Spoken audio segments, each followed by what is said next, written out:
이번 소식은요, 운전하시는 분들 모두 좀 주목을 하셔야 될 것 같습니다. 지난 주말에 7명이 숨지고요, 30여 명이 다친 상주 영천 고속도로 다중 추돌 사고 모습에 많이들 놀라셨죠. 경찰과 한국도로공사 그리고 도로교통공단이 합동조사단을 꾸려서 본격적인 조사에 나선 가운데 이 사고 원인으로 추정되고 있는 블랙아이스, 이게 뭐냐, 이렇게 관심이 높아지고 있습니다. 네, 블랙아이스는 도로 위의 숨은 암살자로 불릴 만큼 굉장히 위험한 현상인데요. 이 블랙아이스의 예방법과 오늘 합동조사가 이루어지는데 어떻게 이루어지는지 좀 김필수 대림대 자동차학과 교수 그리고 김상수 변호사와 함께 자세히 짚어보도록 하겠습니다. 어서 오십시오. 두 분 어서 오시죠. 네, 안녕하세요. 네, 안녕하세요.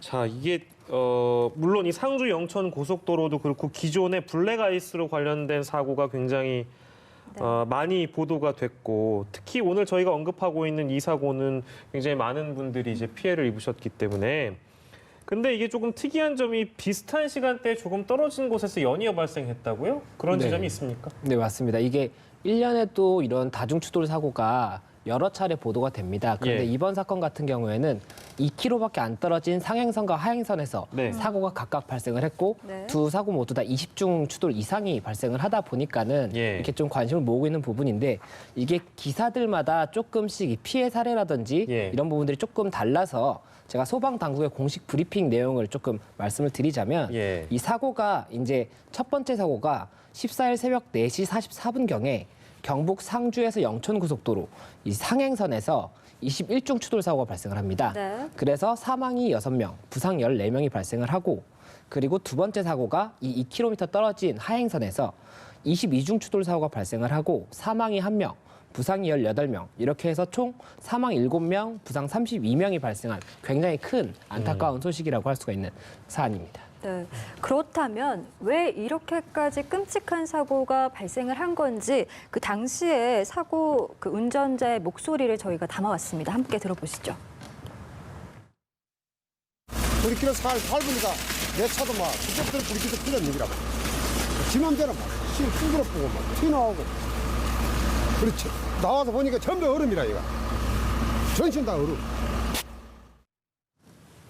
브레이크도 소용이 없고 전부 다 얼음이었다. 이렇게 좀 사고 당시 그 운전자의 목소리를 저희가 듣고 왔는데, 일단 정확한 사고 원인 규명을 위해서 합동조사단이 꾸려졌습니다만 주 원인은 일단 블랙아이스로 추정이 되고 있습니다.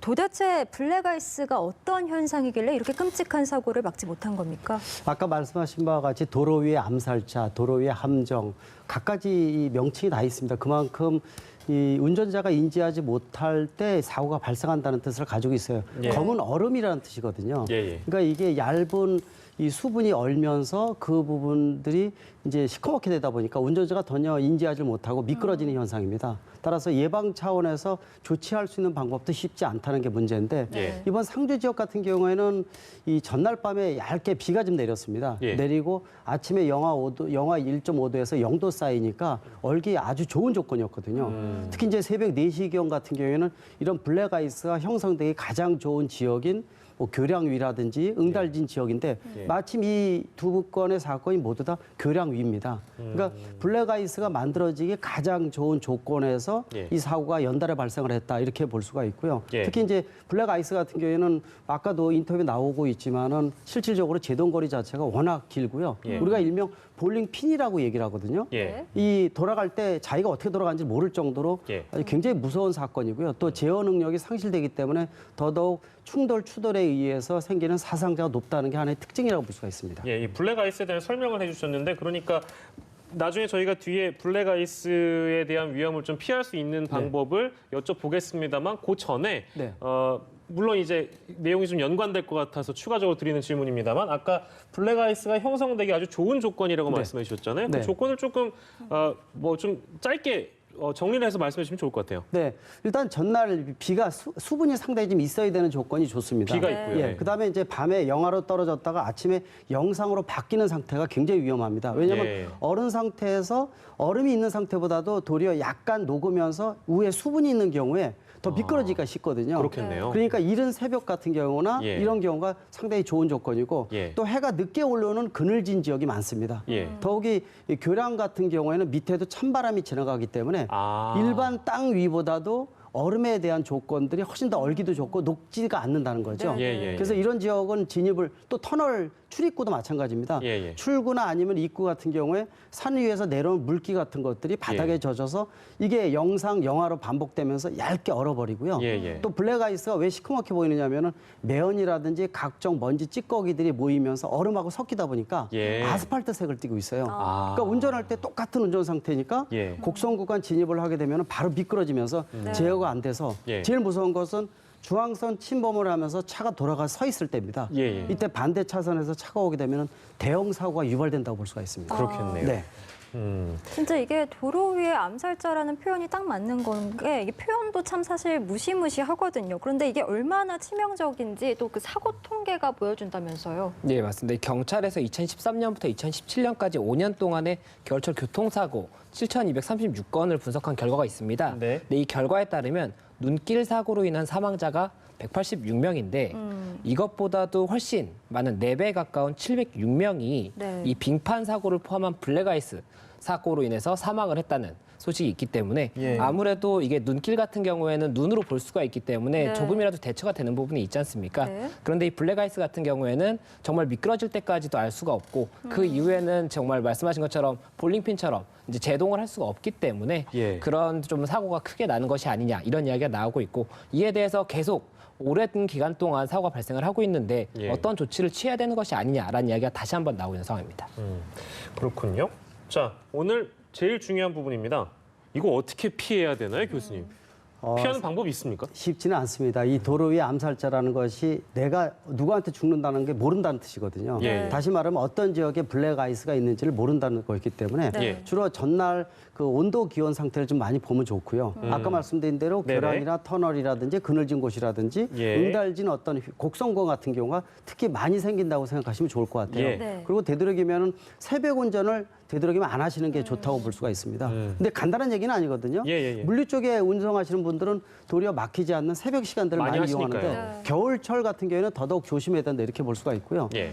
근데 뭐 예방 차원에서 속도 줄이고 앞뒤 차 간격 충분히 띄고 이거는 당연한 과정이라고 보고 있습니다. 예. 문제는 진입을 했을 때 어떻게 피하느냐에 대한 부분들을 질문을 가장 많이 받는데 예. 이미 블랙아이스 속에서 차가 미끄러진다 그러면은 방법이 없다는 게 문제입니다. 막 돌잖아요, 바퀴가. 돕니다. 근데 그 중에서 굳이 얘기를 한다면은 보통 일반적으로 차가 움직이는 방향에 반대 방향으로 핸들을 꺾는 게 일반적인 사람의 습관이거든요. 네. 네. 되도록이면 차가 돌아가는 방향으로 그쪽 방향으로 핸들을 꺾으면서 예. 제동을 나누면서 여러 번 나눠 밟는 게 좋습니다. 브레이크를요? 맞습니다. 한 번에 밟는 거, 한 번에 급하게 밟게 되면 차가 돌아가면서 제어 성능이 떨어지기 때문에 예. 도리어 더 위험한 상황이 더 많아질 수가 있어서 차가 움직이는 방향으로 핸들을 꺾고요. 예. 제동을 약하게 나눠가면서 좀 제동을 하고요. 예. 근데 차가 부닥친다 그래도 약하게 부닥치는 게 도리어 낫습니다. 아. 그걸 피한다고 도리어 꺾게 되면 더 대형 사고가 될 가능성이 높아요.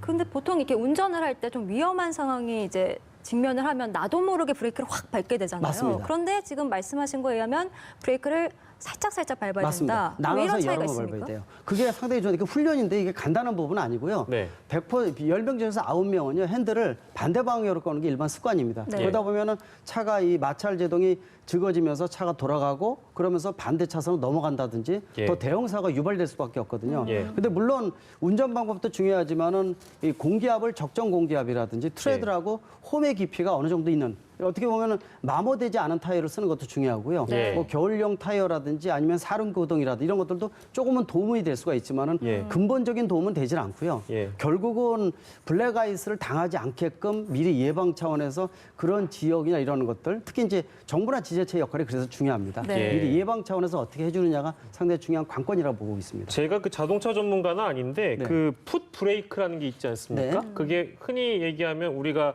오토 기어 달린 차량 보면 오른쪽에 기어 변속할 수 있는 네. 거를 쓰는 게 풋 브레이크잖아요. 네. 그러면 아까 그 말씀하신 브레이크 나눠 밟는 것뿐만 아니라 네. 풋 브레이크는 소용이 없습니까? 지금 말씀인 풋 브레이크는 일반적인 브레이크라고 보시면 돼요. 아, 일반적인 브레이크. 예, 일반적인 브레이크 그걸 나눠서 밟는 거고요. 예. 또 혹시라도 사이드 브레이크를 당긴다든지 하면 안 됩니다. 도리어 차가 미끄러질 수가 있어요. 그래서 방법은 차의 속도를 완전히 정지해서 다른 차하고 부닥치는 걸 방지하기보다도 예, 예. 네. 차의 어떤 속도를 늦춰주는 게 더 중요합니다. 어. 내가 의지하는 방향으로 내가 의도하는 방향으로 차가 가면서 제동을 통해서 속도를 늦춰가면서 예. 앞뒤 차의 간격을 좁히면서 부닥치더라도 약하게 부닥치는 거는 그냥 감소하고요. 예. 크게 부닥치거나 아니면 제어 성능이 떨어져서 아예 반대로 돌아가는 이 부분이 더 무섭다고 볼 수가 있기 때문에 예. 일단 블랙아이스가 진입이 되면은 그다음에 할 수 있는 조치는 상당히 좀 어렵다. 전문가도 쉽지 않다 이렇게 말씀드릴 수가 있습니다. 예. 교수님을 통해서 좀 피할 수 있는 방법에 대해서 저희가 알아봤습니다. 시청자분들도 좀 이런 부분들을 유념하셔서 겨울철에 좀 안전운전 하셔야 될 텐데 그런데 이번 사고를 두고 이제 이게 결국에는 운전자 탓으로만 돌릴 수 있느냐. 그러니까 사고 현장에 좀 위험 구간임을 알리는 어떤 표지판 이런 게 좀 있지 않았습니까? 없었습니까? 지금 현재 알려진 바에 따르면은 여기가 뭐 상습 결빙 구간이라든지 이런 안내판이 없었던 것으로 이야기가 나오고 있고 네. 그리고 교수님께서 말씀을 하신 것처럼 이게 진입을 하고 나면은 피할 수가 없기 때문에 운전자가 하실이라기보다는 이 도로 상태의 문제라고 볼 수가 있거든요. 그래서 이 도로 상태가 이렇게 상습 결빙 구간이라고 한다면은 이것을 표지판을 뭐 놓는다든지 아니면 뭐 열선이라든지 이런 것으로 해서 빨리 좀 이런 것들이 녹을 수 있게 조치를 했어야 되는 것이 아니냐. 이 예. 도로 관리 주체에 대해서 뭐 형사상이라든지 민사상 책임을 물 수 있는 것은 아니냐. 이런 네. 이야기가 나오고 있는데 과거에는 이런 블랙아이스 관련 사고에서 이 도로 관리 주체의 책임을 거의 인정을 안 하는 추세였는데 예. 이번 같은 경우에는 계속 이 같은 구간에서 사고가 났다든지 아니면 충분히 예상할 수 있는 부분이지 않습니까? 뭐 도로 위, 다리 위라든지 예. 아니면 좀 그늘이 많이 지는 곳 이런 것들은 상습 결빙이 될 수가 있다고 한다면은 예. 이에 대해서 조치를 취하지 않은 것에 대해서는 뭐 법리상 논리를 짜면은 어느 정도 책임을 물어볼 수도 있을 것으로 보이기 때문에 예. 이번 전면 제조사와 관련해서 이런 부분들도 조금 새롭게 법리가 마련이 되지 않을까 이런 생각이 들고 또 이번 기회에 뭐 열선을 깔자 이런 상습 구간에 열선을 깔자 그리고 또 이 결빙 자체가 잘 안 되는 자재를 개발을 하자 그 콘크리트 재재를 뭐 이렇게 좀 개발하자 이런 이야기가 나오고 있기 때문에 예. 이런 부분들도 같이 좀 검토가 돼야 되고 정부에서 많이 좀 추진을 적극적으로 해야 되는 것이 아닌가 이런 이야기가 나오고 있습니다. 그러니까요. 결빙 취약 구간 전면 제조사에서 여기가 위험하다 싶으면 표지판이나 이런 거 해주면 참 좋을 텐데 일단은 김필수 교수께서 보시기에 뭐 이런 이제 전면 제조사 과정에서 이것 좀 유념해가지고 좀 정부나 전문가들이 좀 들여다봤으면 좋겠다 하는 부분이 있습니까? 운전자한테 모든 걸 맡기기보다도 예. 정부나 지자체 또 도로공사, 국토교통부 다 관련 기관들이거든요. 예. 관련 기관들이 취약 지역을 지금 중점적으로 재조사를 해서 전국적으로 200군데가 넘는 것으로 지금 나오고 있어요. 이런 예. 군데는 아까 말씀드린 터널 입출구나 특히 교량 위라든지 예, 예. 이런 지역은 많이 발생을 하거든요. 예. 필요하면은 일본이나 이런 데서는 열선도 까는 데도 있습니다. 비용이 많이 들어가고 전선도 들어가야 되고 그렇지만은 이런 사고 특히 사회적 휴식이 워낙 크거든요. 예. 그래서 이런 지역은 열선 또는 교통안전 표지판을 집중적으로 설치를 해줘야 돼요. 그래서 운전자들한테 요새 많이 강조되는 게 어린이 보호구역 스쿨존. 민식이법이라 많이 부각되고 있지 않습니까? 마찬가지로 이런 지역은 겨울철에 상당히 위험을 가할 수 있는 사상자가 높아지는 지역이다라는 측면에서 예. 중점적으로 재조사만 하지 말고 예. 교통안전 표지판 또 필요하면은 중점적으로 열선이라든지 예. 또 국민의 어떤 대국민 홍보나 캠페인이라든지 예. 또 운전에 대한 방법도 우리나라 운전면허 제도도 문제가 있지만은 운전할 때 전방 운전만 할 줄 알지 실질적으로 비상조치 방법 또 미끄러지는 방법 2차 사고 예방하는 방법 전혀 모르고 있거든요. 예. 좀 더 홍보나 캠페인도 중요하지 않나요? 강조하고 싶습니다. 예, 알겠습니다. 자, 이슈큐브에서는요 전문가의 한 줄로 들어보는 한 줄 참견 시간이 준비되어 있습니다. 오늘은 김필수 교수께서 한 줄 참견해 주시겠습니다. 네. 블랙아이스 예방만이 살 길이다 네, 이렇게 정의를 내리고 싶습니다. 예. 뭐 말씀드린 대로 도로 위에서 특히 운전자가 할 수 있는 블랙아이스는 이미 진입을 하면은 이미 끝났다 이렇게 얘기할 정도거든요. 그래서 미리부터 예방 차원에서 좀 조치를 취하고 또 취약한 지역은 또 이른 새벽에 진행을 안 한다든지 이런 부분들 미리 홍보나 캠페인을 통해서 좀 더 활성화시키고 본인이 직접 좀 더 자정적인 기능을 가졌으면 하는 생각이 듭니다. 예. 네, 시청자 여러분들 오늘 내용 꼭 유념하셨으면 좋겠습니다. 지금까지 김필수 대림대 자동차학과 교수 그리고 김성수 변호사와 함께 이야기 나눠봤습니다. 두 분 고맙습니다. 고맙습니다. 네, 고맙습니다.